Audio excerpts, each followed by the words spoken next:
Hello dear friends, आपका स्वागत है आपके YouTube channel will power journey में। दोस्तों, एग्ज़ाम टाइम में हम चाहे जितना पढ़ लें लेकिन वो हमें कम ही लगता है।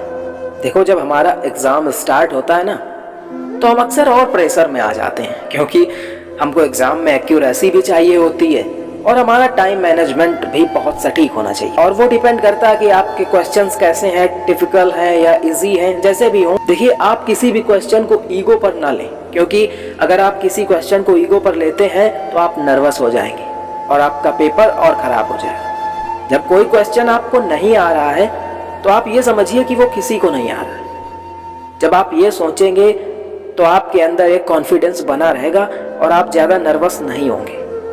वैसे भी एग्ज़ाम टाइम बहुत ही हार्ड टाइम होता है। घर की सारी परेशानियां, लोग साथ नहीं दे रहे हैं, गर्लफ्रेंड छोड़ के चली गई है, ये सब उसी समय याद आता है। तो उनको थोड़ा सा आपको अवॉइड करना है। और साइंटिफिकली ऐसा कहा जाता है कि जब हमारा दिमाग थक जाता है तो अपनी कैपेसिटी का 65% ही काम कर पाता है। तो बहुत ज़रूरी होता है कि एग्ज़ाम टाइम पर हम प्रॉपर 7-8 घंटे की नींद ज़रूर लें।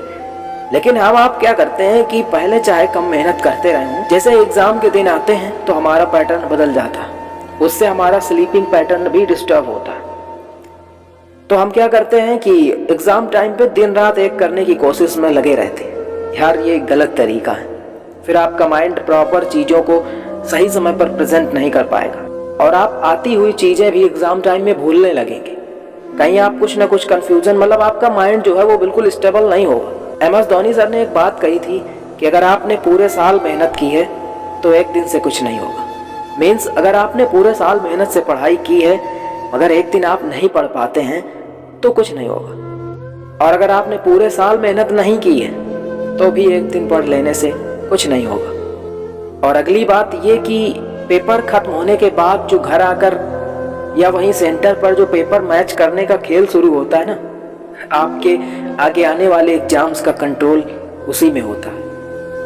आप पेपर मैच करते हैं तो अगर कुछ गलत हुआ है तो वो सही तो हो नहीं जाएगा, पर प्रेशर जरूर बढ़ा देगा। तो आप रिलैक्स रहें और जैसे ही आप एग्ज़ाम टाइम में प्रिपरेशन करते हैं, एक सही पैटर्न पर प्रिपरेशन करें, रिवीजन करें, प्रैक्टिस करें। और आपको छोटे छोटे ब्रेक लेकर पढ़ाई करना, ये हमेशा याद रखना है, चाहे वो एग्ज़ाम टाइम हो या आप ऐसे ही रेगुलरली पढ़ाई कर रहे हैं।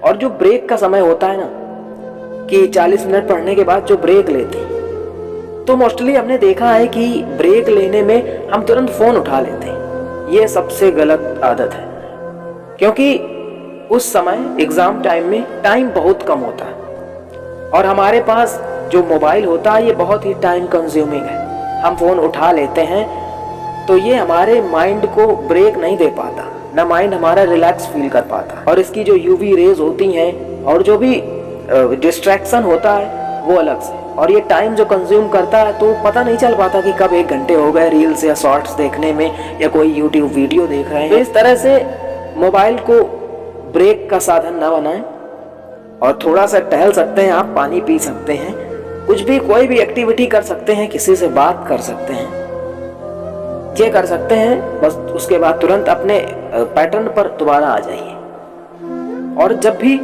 रिवीजन करें तो ये विशेष ध्यान रखें कि जो आज पढ़ा है, तो अगर आप अगले दिन उसके आगे पढ़ रहे हैं तो जो पिछला पढ़ा है उस पर एक नज़र जरूर डाल लें।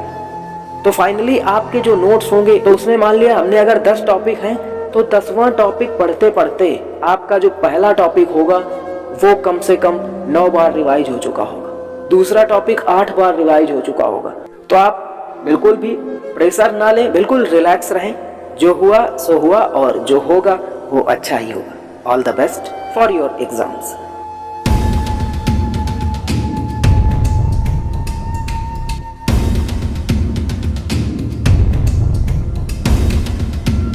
अगर आपको वीडियो अच्छा लगा हो तो वीडियो को लाइक और शेयर जरूर करें और मुझे उम्मीद है कि आप चैनल को सब्सक्राइब करना नहीं भूलेंगे। और वीडियो आपको कैसा लगा है ये आप हमें कमेंट बॉक्स में ज़रूर बताइएगा। फिर मिलते हैं किसी एक इंटरेस्टिंग वीडियो के साथ। तब तक के लिए ख्याल रखिएगा अपना और अपनों का। Thank you so much.